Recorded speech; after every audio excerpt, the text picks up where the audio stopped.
গতকাল রাতে তো আমরা বলেছি মিল্টন সমাদদারের বিরুদ্ধে অলরেডি তিনটি মামলা রুজু হয়েছে এবং একটি মামলা অলরেডি তাকে আমরা কোর্টে পাঠিয়েছি।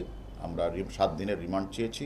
আমি মনে করি রিমান্ডে আসার পরে তার যে অপকর্মগুলি আছে আমরা সবগুলি তদন্ত করে বের করব। ওটা হলো যে মামলায় উনি ওই যে রাতের বেলা যে লাশটা দাফন করতেন এবং ওই সিটি কর্পোরেশনের সিল সাপ্পোর্টটা সে নিজেই করতেন। ওই সিল সাপ্পোর্টগুলি কাগজগুলি আমরা উদ্ধার করেছি। সে কারণে আমরা নিজেরাই, যেহেতু সে মানে মানে লাশ দাফন করার যে পুলিশের যে সিটি কর্পোরেশনের যে অনুমোদনটা সে তো নেই। ওয়ালটন ফ্রিজ কিনে অনেকের মতো আপনিও হয়ে যেতে পারেন মিলেনিয়াল।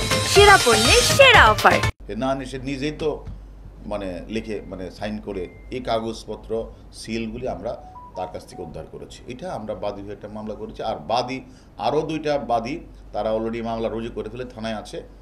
তার বিরুদ্ধে মোট 3টে মামলা। কেউ আমরা ডাকবো, তাকে রিমান্ডে আসার পরে তার স্ত্রীকেও ডাকবো। আর কেউ যদি তার স্ত্রীর বিরুদ্ধে স্পেসিফিক অভিযোগ থাকে, মামলা করে, সেটিকে তাকে আমরা গ্রেপ্তার করবো। প্রাথমিকভাবে আমরা মনে করি যে মামলাটা রুজু হয়েছে। সে যে ওই নিজেই সিল মেরেছে, নিজেই স্বাক্ষর করেছে, রাতের অন্ধকারে লাশ দাফন করেছে, এটা তো সদুত্তর দিতে পারে নাই।